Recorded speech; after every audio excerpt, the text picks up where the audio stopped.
The conference room smelled like paper and coffee. A long walnut table, a wall of dull certificates, and a calendar with last month still showing. I sat at the end, hands on my knees because I didn't know what to do with them. My brother, Aaron, leaned back in his chair with that small curve at the corner of his mouth that always made me feel 12 again. The attorney, Mr. Grayson, cleared his throat and began to read. He reached my father's full name, the date, the line about being of sound mind. He read the list of bequests. To my son, Aaron Hart, he went on, the house, the business, the investment accounts, the car that still smelled like my father's aftershave. He turned a page. My palms went cold. I waited to hear my name. I knew we had grown apart these last 2 years. Arguments about the business. Fights about who was doing more and who was doing less. But I was still his daughter. He never missed my birthday. He always called back, even if it took a day. Mr. Grayson kept reading. The words were slow and flat. Then he stopped, pressed his lips together, and set the papers down. This is the complete will, he said. His eyes flicked toward me and then away. Executed 3 months ago. My name wasn't there. No small bequest. No letter. Nothing. It felt like a door closing in an empty hallway. Aaron's smile widened, just a fraction, like it was a private joke only he got. He reached for the folder Mr. Grayson slid across the table, the one with property deeds and an inventory list. He didn't look at me. There must be a mistake, I said. My voice came out thin. He taught me to review everything. He would never. I stopped because I didn't know how to finish that sentence without sounding like a child. Mr. Grayson folded his hands. I can only read what I'm given. Your father signed this will in my office with 2 witnesses present. We followed every requirement. He glanced at another folder, hesitated, and then took out a small white envelope. My name was written on it in my father's handwriting, block letters, steady, the way he labeled toolboxes and storage bins. There is this, he added. He asked me to deliver it to you at the reading, regardless of its contents. My fingers shook as I took the envelope. Aaron leaned in like he wanted to see, then leaned back. Inside was a single brass key on a ring. There was also a folded note. The paper was yellow from the pad he kept on the kitchen counter. I recognized the tear at the top where the spiral binding pulled the fiber. I opened it. Julia, if you're holding this, something is wrong. Unit 314, North Side Storage. Ask for Holden. Do not tell Aaron. That was all. No greeting. No apology. No love, Dad. The key pressed into my palm. I looked up at Aaron. He was watching me again, smiling like nothing in the room could touch him. Everything okay? He asked. I put the note back in the envelope and closed my hand around it. Fine, I said. Everything is crystal clear.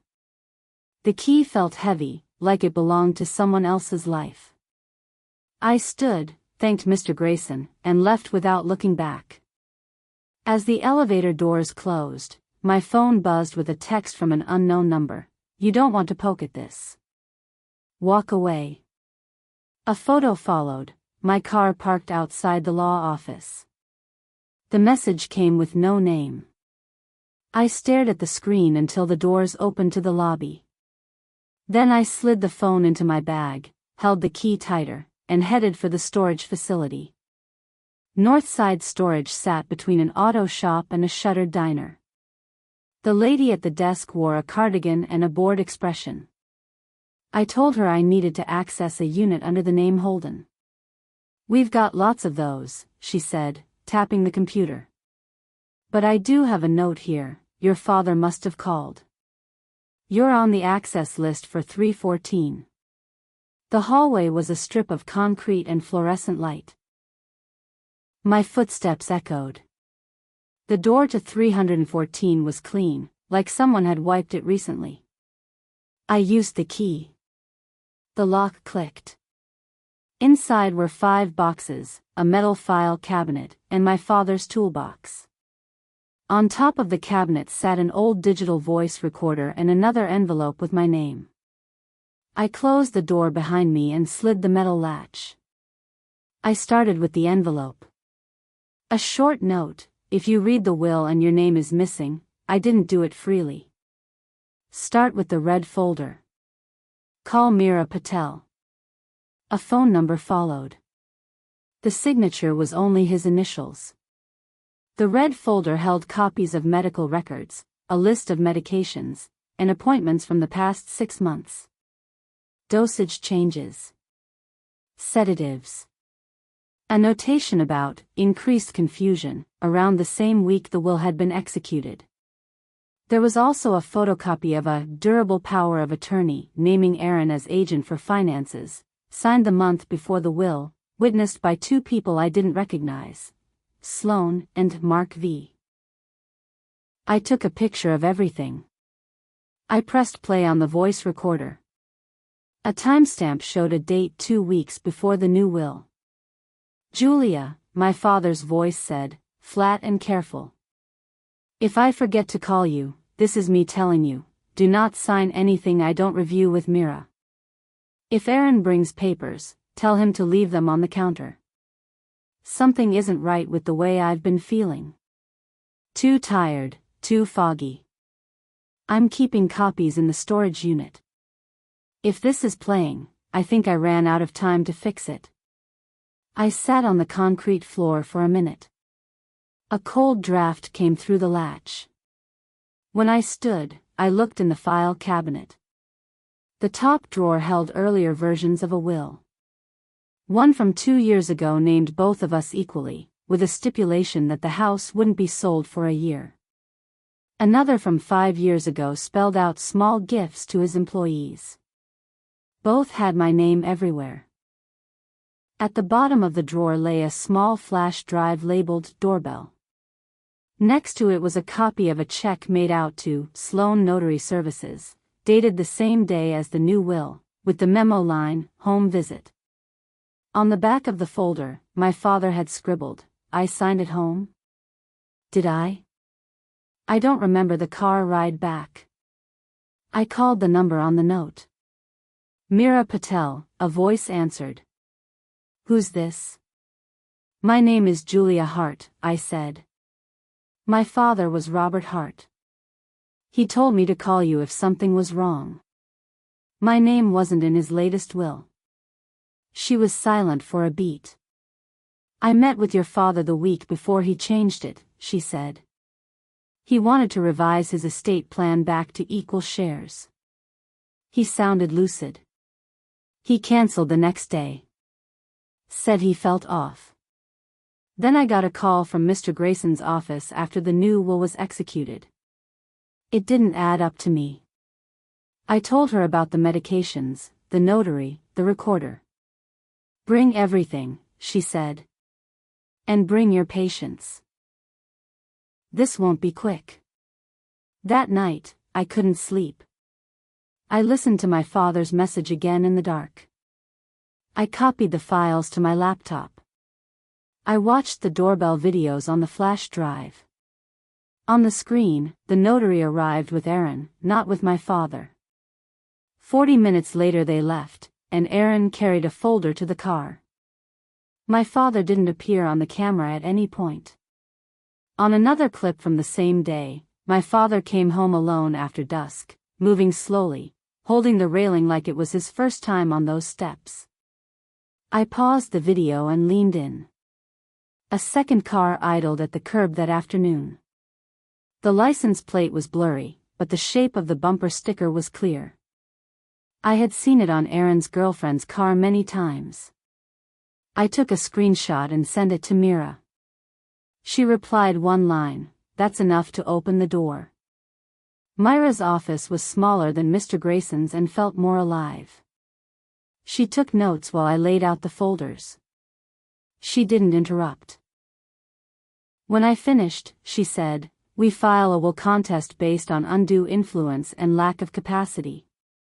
We'll need the prescribing physician, the notary, and any witnesses.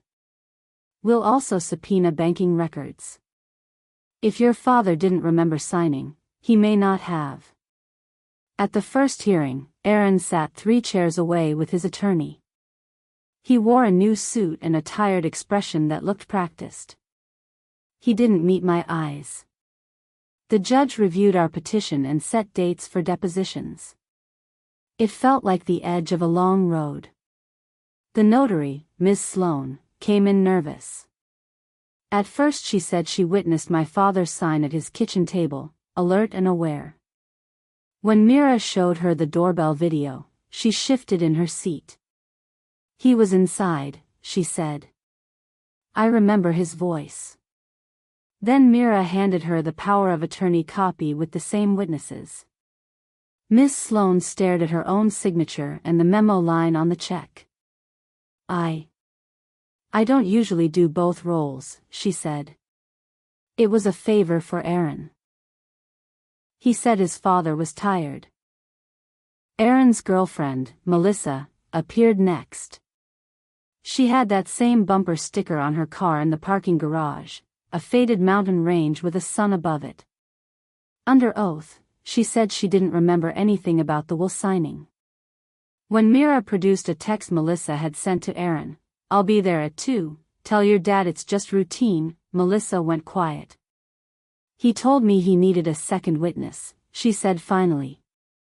"He said Mr. Hart gets confused with paperwork." The prescribing physician testified about the medications. He admitted the dosages had increased. He said he wrote them based on reports from a family member who said the patient was anxious. The chart named Aaron as the source. Mira called the bank manager from my father's branch. He brought statements showing a wire transfer from my father's account to a shell company 2 days before the will signing, then a transfer from that shell to an account in Aaron's name. The memo said, "Consulting." The hallway outside the deposition room smelled like floor cleaner. As we stepped out, Aaron was there, jaw tight. "You think you're the victim," he said under his breath. "You left. You moved across town and let me deal with the doctor visits and the calls at night." "I offered to take half of the care," I said. My voice was steady in a way that surprised me. "You told me you had it handled." He laughed once, no humor in it. "Dad always picked you," he said. "I just made sure I got something for once." Mira stepped between us. "This conversation is over," she said, and guided me away. On the morning the judge was set to hear closing arguments, Mr. Grayson called. "Before we go in," he said, "there's something new. A letter from your father's safe deposit box surfaced. It was sealed and instructed to be opened only if a contest was filed.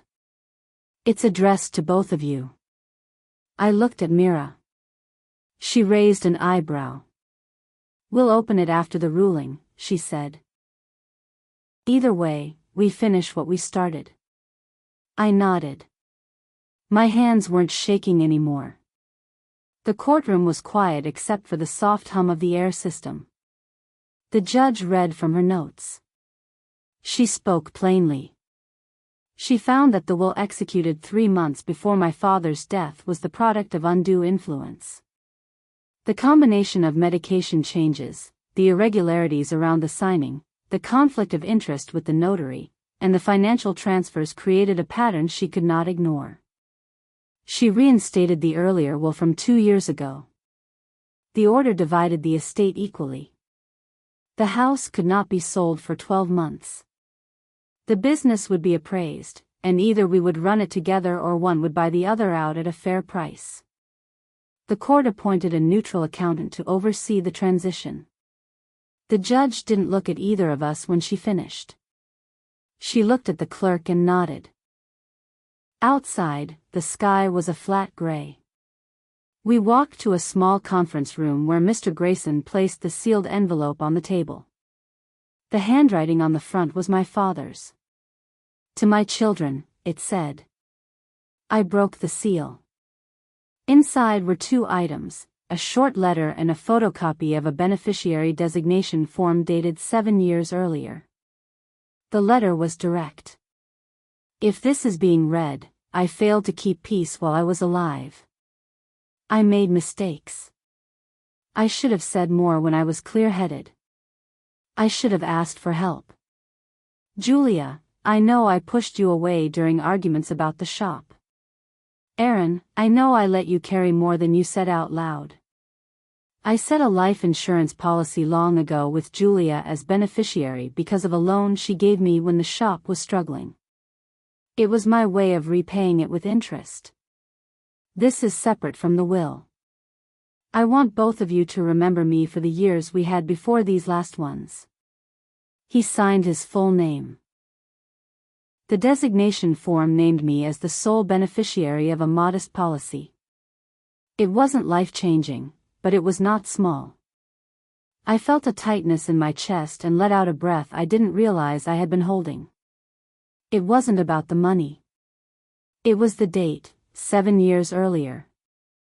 He had done this long before anything fell apart. Aaron stared at the paper and looked away. His face was hard to read. He stood. "Keep it," he said. "Keep all of it." He left the room without slamming the door. In the weeks that followed, everything was paperwork. Appraisals, inventories, calls with the accountant. I walked through the house and made lists. I sat on the floor of my father's den and labeled boxes. I met with the shop foreman and learned how to read the production schedule. It was slow and exact. The kind of work my father used to say builds a day. I kept the house for the full year. I repainted the kitchen a lighter color because the old color made the room look smaller. I moved his mug to the front of the cabinet like he was still reaching for it. I returned calls from employees who wanted to share a memory and I wrote everyone down. I set up a scholarship in his name for a trade school he respected and funded it with part of the insurance payout and my share from selling a portion of the business to our foreman, who had quietly kept it running in the months after my father got sick. I wrote Aaron a letter, not about forgiveness, not about forgetting, but about terms. If he wanted contact, it would be through our attorneys until restitution was complete. If he wanted anything from the house, he could submit a list and I would consider reasonable items. If he wanted to try again, it would be after he addressed what he did in a way that was clear and real. I mailed it and didn't check the mailbox for a week. When I finally did, there was a small padded envelope. No return address. Inside was a wooden box from my father's den. It had been missing from the shelves. I opened it. Old photos, labeled in my father's handwriting. The first one was of me and Aaron building a birdhouse on the back porch. On the back my father had written, "The year we learned to measure twice." There was no note from Aaron. Just the box. It was a small thing, but it was a right thing. On the day I signed the final documents with the accountant, I walked out of the office into clean afternoon light. I didn't feel triumphant. I felt steady. My name hadn't been in that last will, but it was here now on every page that restored what was fair. It was on the scholarship paperwork. It was on the shop's transition plan. It was on the envelope where I kept my father's letter. I drove home, unlocked the front door, and hung the spare key for Unit 314 on a hook by the entryway. I didn't need it anymore, but I kept it. Not as a symbol. Just as a reminder that when something didn't add up, I followed it all the way to the end, and then I built something better from it.